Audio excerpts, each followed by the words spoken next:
Bonjour à tous, j'espère que vous allez bien. Aujourd'hui on se retrouve dans une vidéo pour une astuce rangement, enfin une astuce, ma façon de ranger.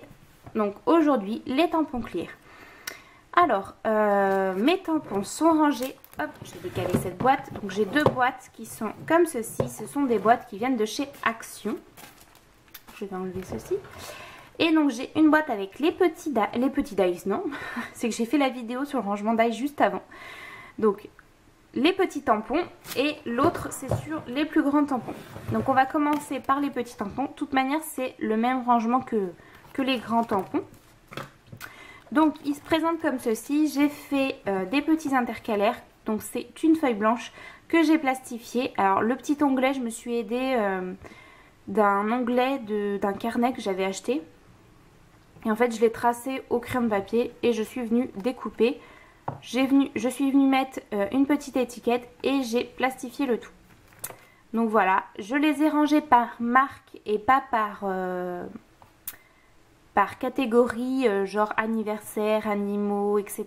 Parce qu'en fait, je pense que je me serais jamais retrouvée puisque on a différents thèmes. Puisque là, par exemple, oula. Par exemple là c'est le thème anniversaire, mais il y a aussi des animaux, il y a aussi des petits éléments. Le cadeau peut très bien servir pour Noël par exemple, le petit cupcake peut très bien servir pour une carte gourmandise. Voilà, il y a plusieurs choses qui peuvent être utilisées. Donc voilà, et donc voilà, donc je les ai rangés par marque et pas par catégorie. Pas par catégorie de genre. Donc voilà.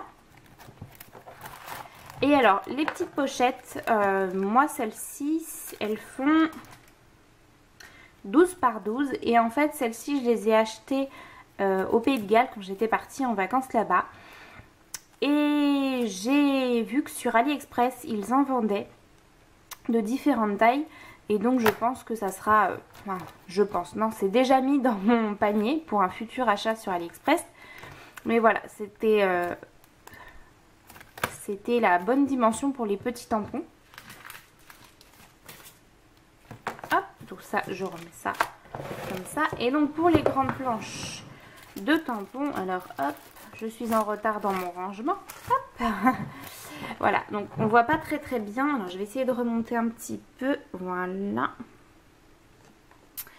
J'ai fait la même chose, sauf que c'est des plus grandes feuilles puisque les planches sont plus grandes.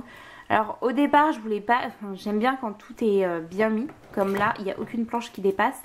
Ben là, c'est pas possible en fait parce que certaines planches sont plus grandes. Vous voyez, ça dépasse, donc c'est pas grave. Ça m'empêche pas de dormir. Et donc pour ces rangements là, les pochettes qu'on peut voir ici, ce sont des pochettes de chez Action. Tout simplement c'est le format A6. En plus il y en a 50 dedans. Je les prends, je coupe la partie en fait où il y a le petit autocollant pour fermer la pochette. Je coupe un papier pour mettre dedans. Ici des papiers blancs pour pouvoir voir les tampons. Et voilà, ça permet que les pochettes, c'est tous les mêmes.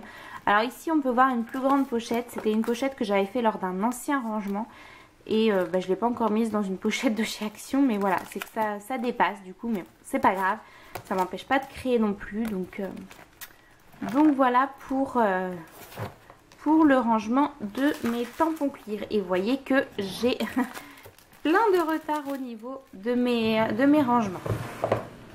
Donc j'espère que cette vidéo rangement des tampons clear vous aura plu et je vous redis, excusez-moi, et je vous dis à bientôt dans une prochaine vidéo.